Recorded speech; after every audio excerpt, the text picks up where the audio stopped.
Shalom, selamat pagi dan salam sejahtera bagi saudara sekalian. Apa kabar hari ini? Doa saya semoga kita tetap penuh semangat ya. Dan teruslah percaya di dalam hari-hari kita, Tuhan selalu menyertai.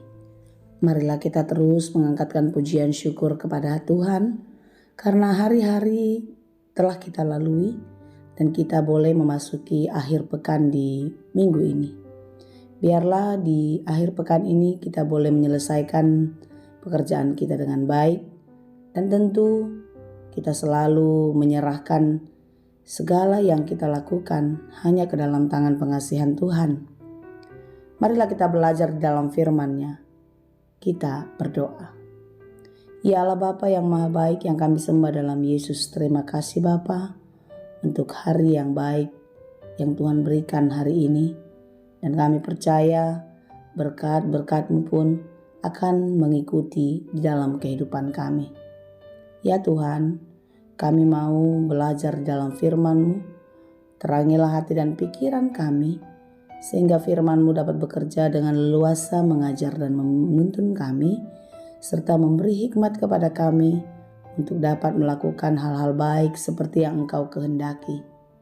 Mampukan kami Tuhan untuk tidak hanya menjadi pendengar, tetapi di dalam kuasa-Mu kami dimampukan untuk menjadi pelaku firman yang setia. Berfirmanlah Engkau, sebab kami telah siap mendengar.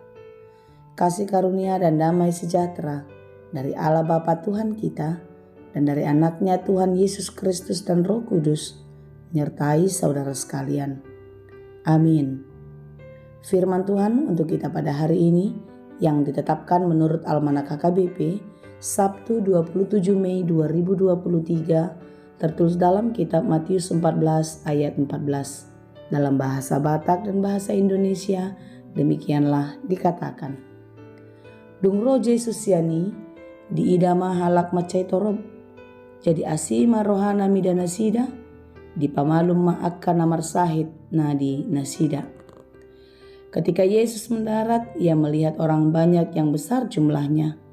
Maka tergeraklah hatinya oleh belas kasihan kepada mereka, dan ia menyembuhkan mereka yang sakit. Demikianlah pembacaan firman Tuhan. Saudaraku yang dikasihi Tuhan, kita tidak dapat mengubah orang lain menjadi lebih baik. Kita tidak dapat mengubah dunia ini menjadi lebih indah seperti yang kita inginkan. Tetapi kita dapat mengubah cara pandang, cara hidup kita, sehingga segala sesuatu dapat kita lihat berubah seperti yang kita inginkan, seperti yang kita harapkan. Dan kita pun bisa mengalami sesuatu, menjalani hal-hal yang baik seperti yang kita harapkan. Kita tidak bisa menyuruh orang lain untuk peduli kepada orang miskin, kepada orang susah, kepada orang yang terhina, terjajah, tertindas, menderita, dan lain sebagainya. Kita gerah, kita sedih melihat situasi itu, bukan?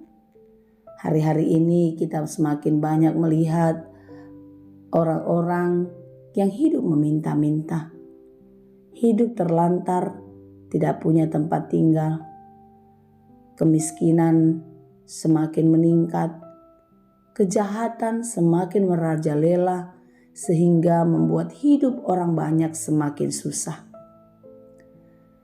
Kita tidak hanya bisa melihat begitu saja dan berharap ini semua menjadi lebih baik karena orang lain melakukan sesuatu yang baik.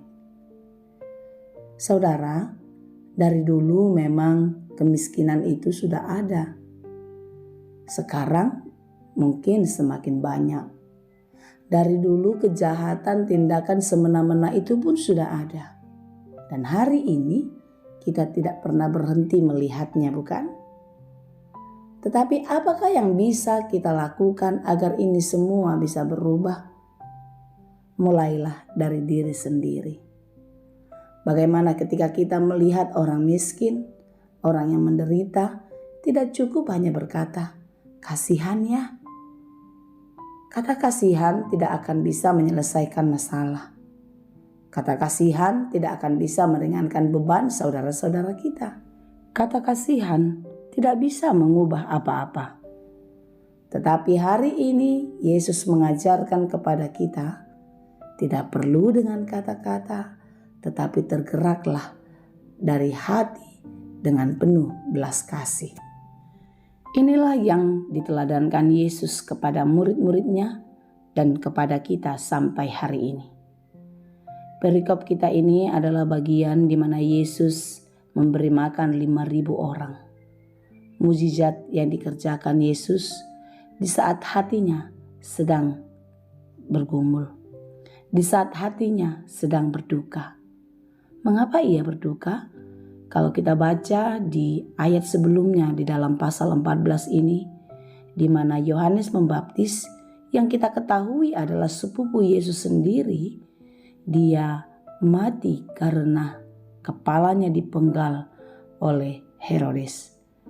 Tentu kedukaan ini sebenarnya membuat Yesus tidak perlu berbuat apa-apa pada saat itu. Yesus hendak pergi mengasingkan diri ke tempat yang sunyi. Ya, mungkin di sana dia akan berdoa, mencari ketenangan, dan mungkin menghibur diri. Atau seperti kebanyakan orang lainnya ketika sedang berduka cita. Tetapi ketika orang banyak mendengar Yesus dan mengikuti dia dengan mengambil jalan-jalan mereka agar boleh menemui Yesus. Ketika mereka sudah berkumpul dengan jumlah yang sangat besar, dengan berbagai-bagai keberadaan mereka, maka tergeraklah hati Yesus dengan penuh kasih kepada mereka. Dan banyak di antara mereka yang sakit disembuhkan oleh Yesus pada saat itu juga. Saudara yang dikasihi Tuhan, dilanjutkan dari perikop ini adalah bagaimana ketika Yesus melakukan mukjizat memberikan 5.000 orang makan dengan 5 roti dan 2 ikan. Itu sesuatu hal yang ajaib, yang tidak bisa kita analisa dengan logika kita. Apa yang mau kita petik untuk kita teladani di dalam kehidupan kita dari kisah ini? Lihatlah, di dalam keadaan hati yang berduka cita, Yesus tidak pernah berhenti melakukan perkara besar, penuh kasih kepada banyak orang. Hari ini kita diingatkan bahwasanya Yesus itu penuh kasih terhadapmu dan terhadap aku, terhadap kita semua. Oleh karena itu hari ini kita belajar untuk menjalani hari-hari hidup kita dengan penuh kasih kepada banyak orang. Kita tidak cukup hanya mengasihani dan tidak boleh tentunya. Tetapi marilah kita beraksi di dalam perbuatan nyata. Dalam segala keberadaan kita, dalam segala situasi kehidupan kita, hari ini kita diajak untuk tidak pernah berhenti berbelas kasih kepada banyak orang. Ketika kita ingin sesuatu berubah menjadi lebih baik, marilah kita mulai dari diri sendiri dengan melakukan semuanya dengan sepenuh hati. Kiranya kita dimampukan meneladani Yesus untuk hidup penuh belas kasih kepada banyak orang. Tuhan Yesus memberkati. Amin. Terima kasih Tuhan untuk firman-Mu hari ini. Hari ini kami diingatkan dan kembali mengingat betapa Engkau sungguh mengasihi kami. Seperti apapun kami, Tuhan selalu menolong kami. Dan hari ini kami belajar melalui Yesus Kristus untuk hidup penuh kasih, peduli, dan ikut ambil bagian untuk menolong dan meringankan beban orang lain.